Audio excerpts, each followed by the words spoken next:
My name is Dr. Lena Wallace. I'm 33 years old, a full-time pediatric resident, and I recently spent over $11,000 helping my sister throw her son the birthday party of his dreams. It had a private venue, a magician, a DJ, a custom candy cart, and even a 6-foot-tall inflatable tiger that roared when you walked past. It was, by every measure, extravagant. My daughter Mia helped plan the whole thing. She's 14, incredibly smart. The kind of kid who color codes spreadsheets for fun and sketches party layouts like she's pitching to a board of investors. She designed the entire theme jungle chic. Apparently that's a thing now. She helped choose everything from the candy jars to the menu layout. She even created a custom Instagram filter for guests to use. And she did it all because she thought it would make her cousin happy. She thought being helpful meant being included. But when the animated email invitations went out, glittering GIFs, loud jungle drums, flashing gold letters spelling out, "You're invited," Mia didn't get one. Not a text, not a card, nothing. My sister Amber got hers. My son did. Even my ex-husband, who hasn't shown up for a family event since 2019, got one. Mia didn't. At first, I told myself it was just a mistake, an oversight, a typo in an email address. Amber's busy. She's juggling 3 kids, a travel-heavy husband, and an Instagram account that makes her life look like a Target ad. I gave her the benefit of the doubt. Mia didn't complain. She just kept checking her inbox. Every morning before school, every night before bed, at stoplights. While we stood in line at Target, she'd open her phone, refresh her email. Wait, nothing. Every time, her smile got a little smaller. Still, she didn't say anything. She just kept folding the green napkins she picked out for the candy table. She wanted them to match the balloon arch. She told me it should look fancy, but chill. I remember watching her fold them into perfect triangles, one after another, focused, hopeful. That's when I called Amber, put her on speaker, casually. Mia was still right there, finishing the last few napkins. "Hey," I said, "I think Mia's invite might have gone to the wrong email. Can you resend it?" There was silence, just for a second, but a very specific kind of silence. The kind that lets you know the answer before it's said. Amber cleared her throat. "So, Tyler asked if she maybe, didn't come this year." I blinked. "I'm sorry. He just wants to keep it light. You know, fun. And with the chair and everything, it might be a bit much." The chair. That's how she said it. Not Mia. Not because she uses a wheelchair. Just the chair. Like it was a prop. An accessory that didn't match the table settings. I looked at my daughter. Her hands had stopped folding, but her face didn't move. She didn't look up. She didn't blink. She just stared at the table, like she was trying not to exist. I felt my chest tighten, the kind of tight that makes you feel like your ribs are trying to hold something in, something sharp and loud and dangerous. But I stayed quiet. Because when your kid is hurting, your job is to keep the air steady. I ended the call without another word. Mia didn't say anything, not for a while. She just kept sitting there. Eventually, she whispered, "He doesn't want me there." And she was right. She didn't cry. She didn't break down. She just sat in that moment like she was trying to disappear inside it. And I wanted to scream. But I didn't. Because I know how this family works. They make you feel like being quiet is the polite thing to do. Like staying silent makes you strong. Like if you keep being helpful and understanding and low maintenance, eventually someone will notice. That night, I opened my laptop, pulled up the spreadsheet where I tracked every dollar I spent on that party. Venue deposit $800, magician $450, balloon decor $950, DJ $850, custom candy cart $1 $200, custom signage and Canva, printable $700, emergency target runs $250, party favors and jungle-themed loot bags. $1 $600, catering add-ons, $2 $200, tip envelopes, $1,000. Total $11,000. And somehow, after all that, my daughter didn't make the guest list. They didn't forget her. They removed her. And I helped pay for it. That was the moment something in me shifted. I realized I'd spent years being the reliable one, the fixer, the helper, the wallet. And it hadn't earned me respect, it had made me convenient. But not anymore. Because what they didn't know is, Mia and I were already planning our own party. Not one with balloon tigers or glitter emails. One with truth, with receipts, with justice. So before I tell you how half the guests walked out of that party with my daughter's name on their lips, before I explain how my sister's picture-perfect event unraveled in real time, do one thing. Hit that subscribe button. You won't want to miss what happened next. You don't become the reliable one overnight. It's not something you choose. It's something that slowly settles on your shoulders until you can't remember what it felt like to stand upright. Growing up, Amber and I were opposites. She had this light around her, blonde, bubbly, always in motion. She could break a glass and cry about how sharp the pieces were, and someone would comfort her like she had been the one cut. Me, I was the quiet one, the one who made her own dentist appointments by 14, who packed backup snacks for field trips in case someone forgot theirs, who cleaned up the messes Amber left behind, even before she asked. Our parents always said we were different kinds of special. I didn't realize until college that what they meant was Amber needed them, so she got attention. I didn't, so I got expectations. I worked full-time while going to med school, lived off campus, missed every spring break, graduated with honors and a pile of debt. I never once asked for help, not because I didn't need it, but because I knew the answer before I even opened my mouth. Amber, on the other hand, got rescued every other month. When her boyfriend left her 6 months into her first pregnancy, she came to my door crying, no job, no money, no plan. I took her in.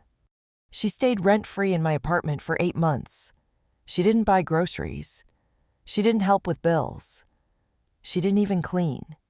But she posted photos of the cute little place like she was doing me a favor by being there. And when she finally moved out, when her boyfriend came back and suddenly she had a new beginning, she barely said thank you. Just a quick hug. And, you understand, right? We need space now. Of course I understood. That's what I do. I understand. That was 12 years ago, and nothing's changed. In the past 2 years alone, I've helped her plan 3 birthday parties, 2 baby showers, and a graduation dinner for a middle schooler who barely passed math. Every time, she says the same thing: I couldn't have done it without you. I owe you big time. You're a lifesaver. But she never actually pays me back. Last October, she asked me to help her refinance her car because her credit was a little messy. I co-signed. She missed 2 payments. I covered them both. In December, she texted me at 11:43 p.m. because her youngest had a fever. I paid for the urgent care visit and meds because her Venmo was glitching. This past March, Tyler's birthday was coming up. She wanted to throw him a grown-up party to show how much he'd matured. He was turning 12. She sent me a mood board. It was absurd green velvet tablecloths, gold leaf name tags, monogrammed gift bags. I asked her what her budget was. She said, "You know I'm terrible with money stuff. Could you handle it, and I'll make it up to you?" I didn't push back. I just started a spreadsheet. And Mia. She didn't hesitate. She offered to help design the signs. Spent hours picking fonts that looked elegant but fun. She stayed up late folding loot bags, taping mini magnifying glasses to the tags. She sketched a seating chart on a whiteboard and even picked the napkin folds to match the leaf patterns. She was excited, Not because it was her party, but because she was helping her cousin. That's who Mia is. Thoughtful, intentional, creative. She's been using a wheelchair since she was 10, after a spinal injury from a car accident. But she never makes that the center of anything. She leads with kindness. So when she didn't get the invitation, she didn't panic. She gave the benefit of the doubt. And when I asked Amber directly, I was still pretending that maybe there had been a mistake. There wasn't. Tyler didn't want her there. Amber didn't push back. And the rest of the family, silence. No one called. No one said, "Hey, where's Mia's invite?" Not my cousins, not the grandparents, not even the aunt who always posts about disability awareness in her Facebook stories. They all got their gold embossed emails, RSVP'd, smiled, showed up, and said nothing. That's when I realized the exclusion wasn't an oversight. It was an agreement. An unspoken one, sure, but clear as day. And it hit me harder than I expected, because this wasn't just about Mia. It was about me. Because I had been playing the reliable one for so long, I didn't even notice how invisible we'd both become. I paid for the party. My daughter built it. And they locked her out like she was never part of the guest list. But they didn't know what we were building in the background. They didn't know we'd already started planning a very different kind of party. Not one for balloons and cake. One for truth. After that call with Amber, I didn't say anything to Mia right away. I wanted to believe it hadn't happened, that maybe I misunderstood, that maybe somehow this was salvageable. But when someone tells you who they are, you don't get to pretend you didn't hear it. I kept replaying it in my head. It might be a bit much. With the chair. Like Mia was an accessory that didn't match the outfit. Not a person, not a cousin, just a disruption to the aesthetic. That night, I went to bed early, but I didn't sleep. I stared at the ceiling and listened to the hum of Mia's wheelchair as she moved around her room, probably tidying up the sticker drawer on her desk, or alphabetizing her sketch pens. In the morning, she didn't mention it. She just poured cereal and asked if we had any almond milk left. Her voice was steady, but her eyes were somewhere else. We sat at the table in silence. Then I said it. "We're not going to the party." She didn't respond right away, just took another bite, chewed slowly, then nodded. "Okay." I hesitated, unsure if I should keep going, but I was thinking, maybe we send a gift. Just something small. She looked up, curious. "Like what?" I smiled. "I'm still working on it." Her lips curled at the edges. "You're plotting." "I'm clarifying," I said. "There's a difference." That was the moment something shifted in both of us. Because if they didn't want her there, then fine. We'd stop asking for seats at tables that were never built for us. We'd make our own. The next few days, I stopped answering family group texts. Amber messaged me asking for help with RSVPs. I left her on read. She emailed me the final schedule and vendor confirmations. I opened the document, downloaded it, and said nothing. I wasn't being petty. I was being precise. Meanwhile, Mia and I started quietly laying the groundwork. She suggested a digital gift, something easy to transport, something impossible to ignore.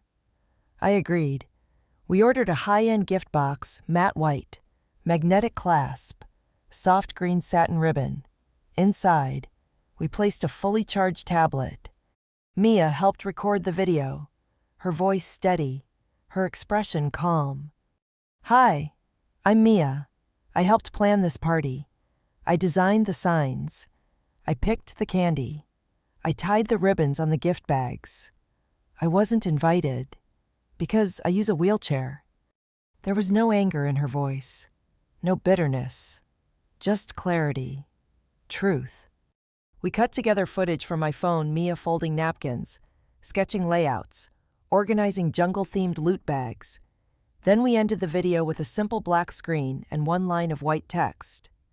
"If you believe every kid belongs, come to our party, address on the back."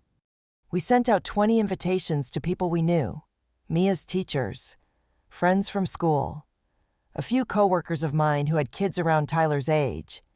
I called each of the vendors I had personally paid, explained that there was a venue change for the secondary event. I didn't lie. I just didn't explain everything. To my surprise, every single vendor agreed to come to ours instead. Quiet support is still support. By the end of the week, our backyard had been transformed. Balloon garlands, green and gold tablecloths, candy jars with Mia's label design, a magician doing 3 sets under the big tree, lemonade in mason jars, jungle animal cake pops. The morning of the party, Mia wore a dark green dress and pinned gold leaves in her hair. She looked confident, calm. "I don't want them to feel bad," she said. "They won't," I told her. "They'll feel exposed." She nodded, then added, "I'm not nervous. Is that weird?" "No," I said. "You're just ready." At exactly 12:15 p.m., one of the kids at Tyler's party opened the gift box with Mia's name on it. The tablet turned on, and everything changed. What happened next? It wasn't loud. It wasn't dramatic. But it was unforgettable. Because sometimes, the quietest moments leave the deepest cracks. And this crack, it shattered the whole event. When the video played at Tyler's party, there wasn't an explosion, no screaming match, no dramatic gasps. Just silence, then whispers. Mia's voice came through clear, kind, measured. "Hi, I'm Mia. I helped plan this party. I wasn't invited because I use a wheelchair." She didn't sound bitter. She sounded factual, like she was reciting a weather report. Then came the clips, her carefully folding napkins, arranging candy jars, sketching the seating layout with little jungle animals by each table. Then the screen went black, and that final line appeared. "If you believe every kid belongs, come to our party. Address on the back." The box stayed on the table, but the room shifted. One dad leaned over to his wife and whispered. Another mom got up to check her phone. A group of kids gathered around the screen to watch it again. And again. Meanwhile, our backyard was filling. By 12:45, 6 families had arrived. By 1:15, the magician was on his second set, and the photo booth had a wait list. Mia was beaming. Not because people were coming, but because they were choosing to. We didn't blast music or post signs. We didn't have an RSVP list. Just an open gate, a full table, and the truth. Every time a new guest arrived, Mia rolled forward to greet them herself. No script, no performance, just presence. I watched her laugh with a girl from her history class, help a toddler with a cake pop, show a group of boys how to use the jungle filter she created.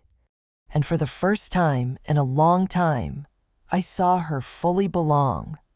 Not because someone made room for her, because she built the room herself. Back at the other party, my cousin texted Amber as furious.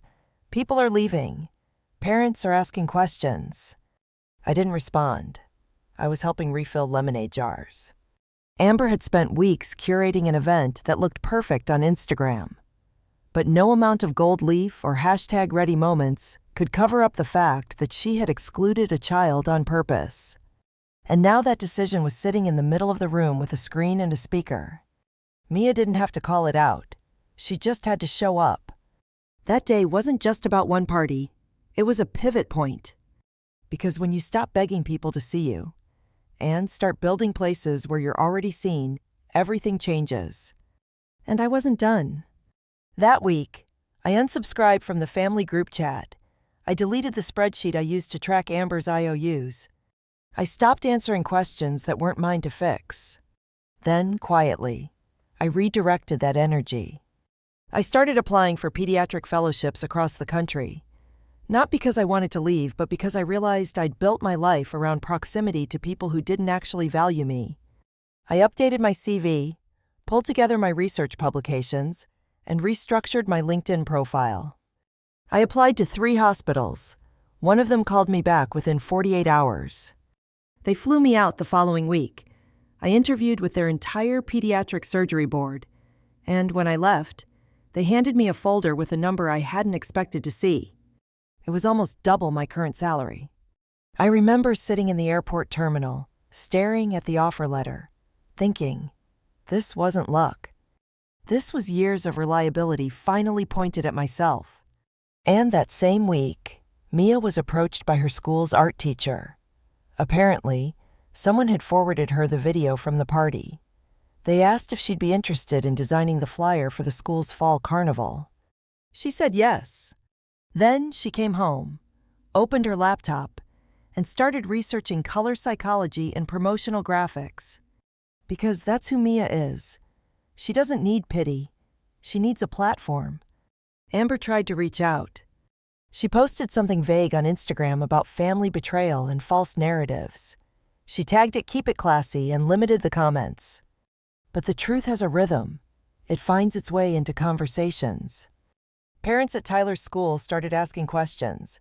A few quietly messaged me to apologize.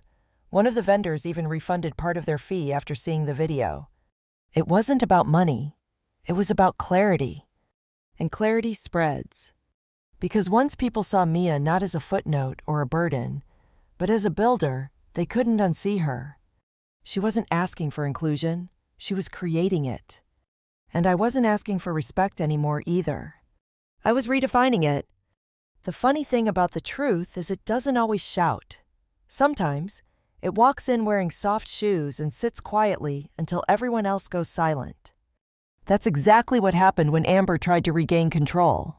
It had been 2 weeks since the party split. Amber hadn't directly messaged me not to apologize, not to explain, not even to defend herself. But she had posted a lot. Vague captions about jealousy in the family. Passive-aggressive quotes about loyalty. One especially tone-deaf reel where she showed off Tyler's leftover party favors with the caption, "Some people are too sensitive. Good vibes only." I didn't engage. Neither did Mia. But the school board did. Apparently, word about what happened had reached a few PTA members, most of whom had kids that were at our party. One of them contacted me to ask if Mia would be open to speaking at an upcoming school inclusion assembly. She wasn't sure at first, but then she said, "I think it's time they heard from someone who isn't pretending." We agreed she would present a video, not speak live. That way, she'd have control. She wrote the script herself. I just helped her trim it. The assembly was part of the school's annual community celebration week. All parents were invited. Vendors, teachers, local sponsors. Amber, of course, RSVP'd. She had helped plan the event before the fallout. The moment we walked into the auditorium, she spotted us. Her smile flickered. I nodded politely. She smiled back tight and shiny, like a balloon about to burst. The theme of the day was "Every Voice Matters." After a few musical performances and speeches, the principal introduced Mia's segment. Mia Wallace is a student who's shown resilience, leadership, and compassion in our school community. Today, she's sharing her story in her own words. The lights dimmed. The screen lit up. And there she was. No dramatic background music, no flashy edits, just Mia, sitting in her chair, looking directly into the camera. She told the story. Not just of the party, but of the pattern, of being left out quietly, again and again, by people who smiled in group photos and nodded in approval but never made space. She said, "Inclusion isn't about showing up for pictures. It's about showing up when it's inconvenient." She didn't name names. She didn't have to. The room was dead silent. Amber sat frozen in the third row. Tyler was 2 seats away, staring at the floor. At the end of the video, Mia smiled and said, "I'm not angry. I just want you to know I'm here and I'm not going away just because I make you uncomfortable." Applause erupted. Not polite clapping, real applause. A standing ovation. Amber didn't stand. Afterward, A line of parents came up to us. Some were crying. One teacher pulled me aside and said, "That video did more than 100 policy memos ever could." Later that night, I received a direct message from the magician, the same one we'd booked for Tyler's party. He'd seen the video online. I had no idea. He wrote, "She was the most involved kid I've ever seen at a party. She was running the show." Then, one sentence, I removed all photos from Tyler's event. "I've updated my vendor policy, no exclusion-based bookings." Amber posted another Instagram story that night, a picture of a wine glass and the words, "Some people just love playing victim." She was losing control of the narrative, and she knew it. It wasn't just about the party anymore. It was about the story people were telling about her, and more importantly, the one she tried to hide. By the end of that week, 3 of her brand partners quietly ended their collaborations.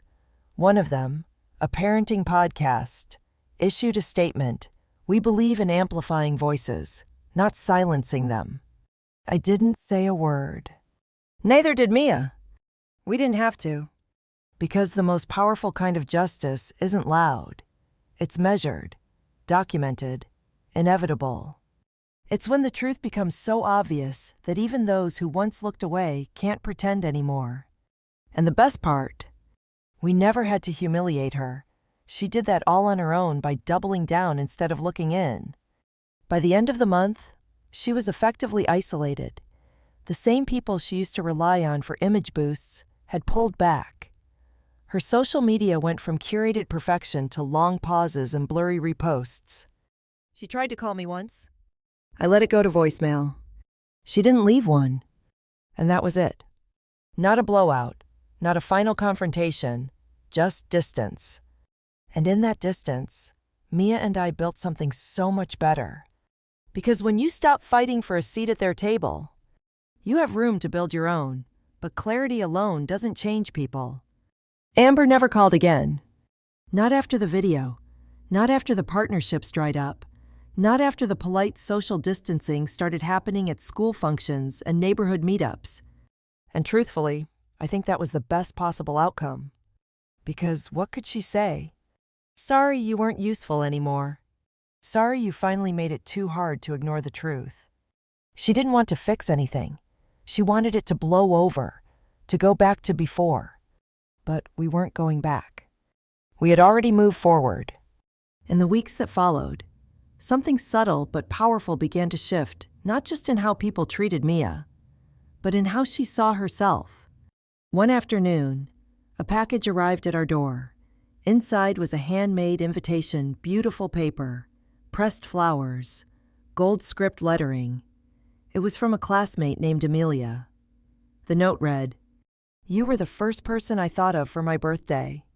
No gimmicks, no pity, no performative hashtags, just one girl reaching out to another because she saw something real. Mia smiled when she read it.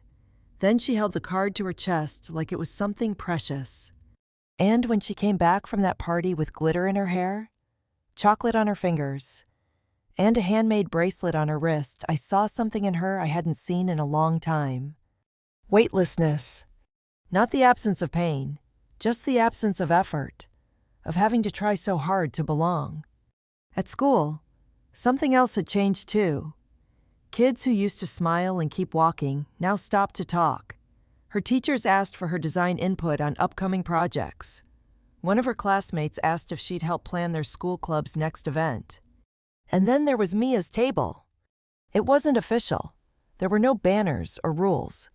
It just happened. One kid asked if he could sit with her at lunch, then another, then another. And soon, the table in the corner that had once been quietly avoided became the one where people wanted to be. It became a place where no one had to ask for space because it was already there. And I kept saying no. No to the cousin who tried to play neutral. No to the aunt who said, "You know Amber has a lot on her plate." No to my mother, who said, "You two used to be so close." We weren't close. I was convenient. There's a difference. And I'm done pretending otherwise. I stopped replying to messages that asked for things but never offered acknowledgement. I stopped explaining our side of the story. I stopped accepting apologies that came with conditions.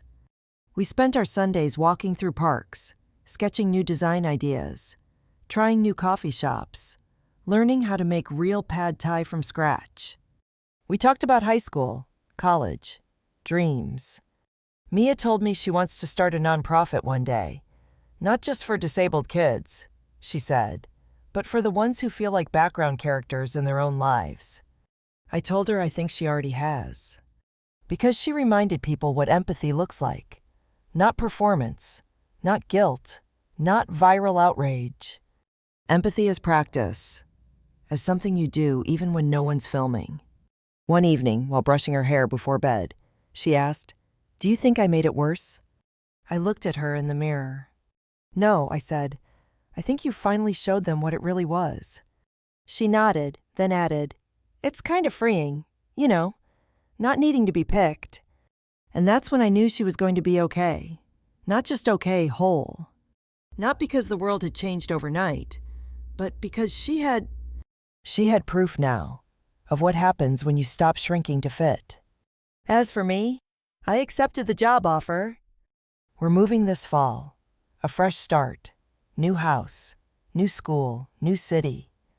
A place where we're not walking around inside other people's stories, trying to make ourselves smaller. We've already picked out her room. She wants forest green walls and gold bookshelves. Says it reminds her of jungle chic, but better. And we're planning a new beginning dinner party. Nothing big, just a few friends. A speaker playlist Mia's curating. And cupcakes with edible flowers. No one needs an invitation. They already know they're welcome. And if you're wondering what happened to the rest of the family, well, nothing dramatic. They stopped calling. I stopped chasing. Amber's account went private. Her sponsorships faded out. She posted a few throwback photos for nostalgia, but the comments were quiet. We didn't destroy her. She just ran out of borrowed light. Because when the only thing holding your image together is someone else's silence, what happens when they stop being quiet? I'm not angry. I'm not bitter. I don't need her downfall to feel good about our rise. I just needed space. And now we have it. Have you ever had to choose between peace and family? Between being accepted or being yourself? If you've ever been made to feel like your presence was too loud, too inconvenient, too much, I hope you know this. You don't need their table. You can build your own. And when you do, the right people won't need an invitation. They'll show up because they see you. And they'll stay because they always should have. Sometimes, you have to show them exactly what they lost when they dismissed you. And that moment came sooner than I expected. Because the next time we saw Amber, it wasn't at a party. It was at a public reckoning she never saw coming. Closure doesn't arrive like a clean line. It's not a loud slam or a perfectly wrapped conversation. It's quieter than that. It's waking up one morning and realizing you didn't think about them for the first time in weeks. It's driving past the bakery you used to buy cupcakes for their events, and not even considering pulling in. It's walking through your house and finally noticing how light it feels when their expectations aren't hanging in the corners. That's where we are now. And honestly, it feels good. But it didn't happen overnight. There were still moments, awkward run-ins at school fundraisers, relatives who didn't want to take sides, whispers in grocery store aisles. At one point, a distant cousin reached out asking if I could help with her wedding catering, just like old times. I didn't respond, because silence isn't always avoidance. Sometimes it's clarity. Sometimes it's a boundary made of nothing but peace. Amber never apologized. Not sincerely. Not directly. She did send a text months later, one of those just checking in kinds. No acknowledgement. No accountability. Just a digital breadcrumb dropped to see if I'd still follow. I left it unread. Not out of spite, but because I didn't owe her another version of myself to ignore. And Mia, she's grown into herself more than I ever imagined possible. She was recently invited to co-lead a student mentorship group. They meet every Thursday in the library. It's not officially called Mia's Table, but everyone knows that's what it is. Last month, they ran a campaign during Disability Awareness Week. Mia designed the flyers, organized the speakers, and gave a closing speech. I watched from the back of the auditorium, surrounded by parents and teachers, and a few local business leaders who had quietly started funding inclusive programs after watching that same party video. At the end of her speech, she said something that stayed with me. Sometimes the people closest to you can't see past their own reflection. You spend so long trying to fit into a version of their story that you forget you were supposed to write your own. But once you do, once you start telling the truth, you find out who really hears you. I glanced across the room. Amber wasn't there. Neither were the people who once stood behind her at every school function. But it didn't matter, because the room was full. And for the first time in years, the silence I used to fear was replaced by something else. A quiet, steady hum of respect. A few weeks later, Mia asked if she could change her Instagram bio. She typed it out, turned the phone to me, and asked what I thought. It said builder of better tables. I smiled. Perfect. And it is. Because we didn't win by tearing down someone else's table. We won by making our own and inviting people who saw value in each other, not in appearances. People often ask if I regret how I handled things, if maybe I should have confronted Amber face to face, called her out, made a scene. But no, because the most powerful truths don't always live in confrontation. Sometimes they live in demonstration. And nothing speaks louder than a life lived fully, freely, and unapologetically. I don't wish Amber harm. I don't carry hate. I carry distance, intention, boundaries. And that's more than enough. Sometimes, we think peace is something people have to give us, that it comes from a resolution, a handshake, a perfect final conversation. But peace isn't given. It's reclaimed. Bit by bit. Boundary by boundary. Table by table. If you've ever been erased quietly by a family that smiled in your face and walked past your name, if you've ever sat on the edge of someone else's celebration, knowing you helped build it and still weren't invited in, if you've ever taught your child to be kind while privately learning how to be stronger, then maybe you know what this feels like.